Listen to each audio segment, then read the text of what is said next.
vendredi. Aujourd'hui, nous allons parler d'une œuvre romantique monumentale qui fait presque 7 mètres sur 5 mètres. Donc 7 mètres de largeur sur 5 mètres de hauteur.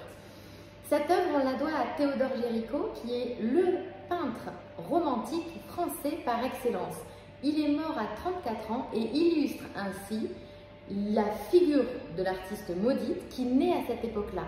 Elle naît à cette époque-là car les artistes commencent à réaliser des œuvres dont les sujets les touchent particulièrement et ne correspondent plus au dictat, disons, de l'académisme ou du néoclassicisme qui voulait un art plutôt historique ou mythologique pour de grands formats. Ici, Théodore Géricault, comme Eugène Delacroix dans La liberté guidant le peuple, réalise une œuvre qui illustre un fait d'actualité, qui est l'échouement d'un bateau par son commandant Chaumaré.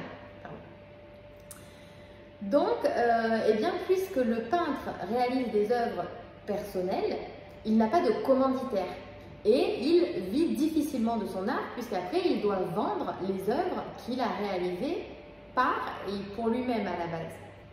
Avec le romantisme naît donc la modernité. La modernité, c'est ce déplacement du statut d'artiste qui est désormais libre de choisir eh bien, ses thèmes, tout comme ses formats. Et sa manière de représenter la peinture, puisqu'on n'est plus dans une facture aussi travaillée, aussi léchée, aussi porcelainée que ce qu'on a pu avoir durant l'époque davidienne, durant le néoclassicisme.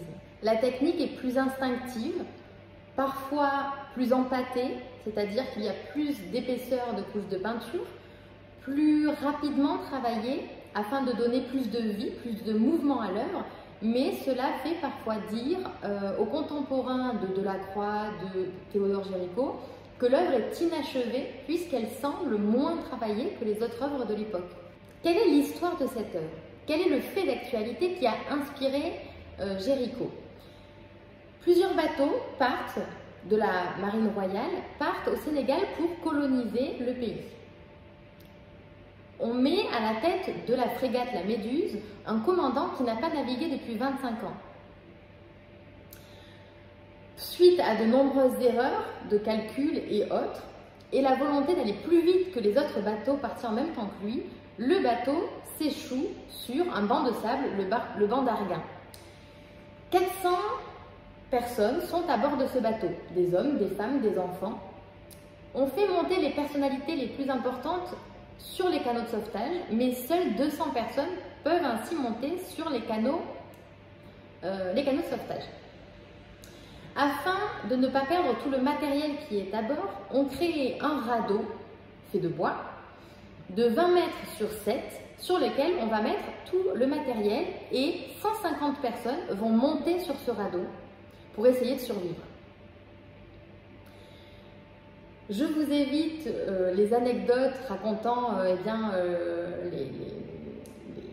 les disputes, les querelles qui mènent à des assassinats sur ce radeau. Certains essaient de saborder le navire pour accélérer la venue inévitable, selon eux, de la mort. Et d'autres essayent de survivre. À la base, le radeau était amarré à remorquer par des canaux, mais les amarres sont coupées suite à la demande du commandant afin qu'il ne fasse pas couler les canaux de sauvetage. Sur 150 personnes montées sur le radeau, seules 10 survivront à la fin, sauvées par l'un des autres bateaux qui suivait, qui est le brick, l'Argus. Géricault s'inspire de ce moment où le brick, au loin, arrive pour sauver les derniers survivants du radeau. Du roi de Chaumaré, le commandant du navire ne s'en sortira pas indemne puisqu'il sera emprisonné pour 3 ans suite à l'abandon de son navire. La difficulté avec la réalisation d'une œuvre inspirée d'un fait d'actualité, c'est le réalisme qu'il faut donner à l'œuvre. Pour être au plus proche de ce qui s'est réellement passé, il va s'inspirer du témoignage de 2 des survivants qui sont Coréard et Savigny, les 2 plus gradés sur le radeau qui ont survécu, qui étaient un médecin et un ingénieur. pour réussir à capter la luminosité, les couleurs de la mer lors de la tempête, etc. Il est allé au Havre pour s'inspirer donc de l'atmosphère et des couleurs les plus réalistes possibles. Pour représenter les corps qui sont les corps ici au premier plan de personnages donc, qui sont morts, il va demander à des médecins à récupérer des corps de prisonniers, de personnes qui ne sont pas réclamées, et il va les laisser pourrir sur son toit afin d'avoir la couleur la plus réaliste pour ces corps du premier plan. Donc qui ont des teintes un peu jaunâtres, verdâtres. D'ailleurs, l'un de ses amis peintres qui pose pour la figure du père, qui est juste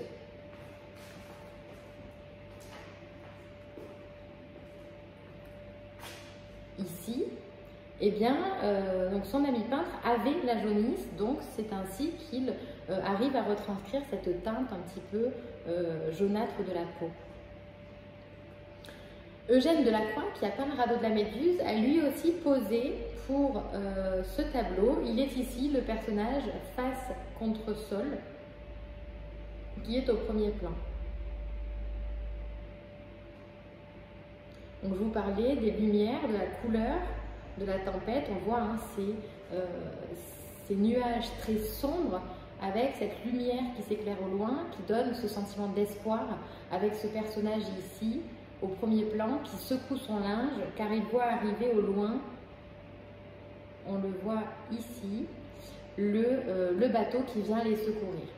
Géricault fait appel au charpentier qui a construit le bateau La Méduse afin qu'il fasse une maquette taille réelle de ce qu'était le radeau afin qu'il puisse le peindre de la manière la plus réaliste et de la plus proche de la réalité possible. En termes de composition, Géricault va utiliser un type de composition qui est assez classique, qui est utilisé au minimum depuis la Renaissance, qui est la composition pyramidale, que l'on voit assez nettement avec ces corps qui forment la base du triangle et ce personnage qui agite le linge, qui est lui le sommet de la pyramide. Alors la nouveauté ici, l'innovation, c'est qu'on a une double composition pyramidale avec celle-ci et une ici qui vient dans le sommet et le mât du radeau. Donc on a comme ça, hop et hop, deux compositions de forme pyramidale dans le tableau. On a aussi comme une scène narrative qui se déroule devant nos yeux avec les personnages de ce coin-ci qui ont l'air abattus, qui ont perdu tout espoir, comme ce personnage du père ici, qui tient dans ses bras le corps de son fils mort, qui tourne la tête au bateau qui arrive pour les sauver et qui n'a donc pas encore la donnée que quelqu'un vient les secourir. Ici, dans la suite du tableau, on a un ou deux personnages qui sont en train de tourner la tête et de comprendre ce qui se passe. Et plus on monte, plus on avance dans ce coin-ci, plus nous avons des personnages qui sont en train de dire, comme ici, ce personnage qui regarde vers ses compagnons, en leur pointant du doigt le bateau qui arrive, pour leur montrer il y a peut-être un espoir. Et dans ces visages-ci, ici, eh bien justement, l'espoir retrouvé. Et les mains en prière chez ce personnage ici. Donc on a du désespoir le plus total, la découverte d'un possible meilleur avenir, l'espoir qui leur donne dans ce dernier sursaut la force de se lever pour appeler à l'aide, et ce personnage, ces deux personnages, puisque celui qui n'est pas encore levé mais tient déjà le linge dans sa main, et le personnage ici, qui secoue pour dire « venez nous chercher, nous sommes là, il y a encore des survivants ». Donc, comme une scène narrative à l'intérieur du tableau, qui permet aussi à l'artiste de montrer tout son talent dans la représentation des différentes postures du corps, mais aussi des différentes expressions du visage, expressions des sentiments qui traversent ces personnages tout au long de ce moment fatidique qui est enfin la fin de cette terrible épreuve qu'ils ont vécue durant 13 jours. Voilà, j'espère que j'aurai été claire et que je vous aurai donné quelques clés de décryptage de cette œuvre. La semaine prochaine, nous parlerons également du mouvement, mais dans une période un peu plus tardive, puisque nous parlerons photographie avec Edward Muybridge et femme sautant au-dessus d'un tabouret. Voilà, je vous souhaite une très bonne semaine et je vous dis à la semaine prochaine.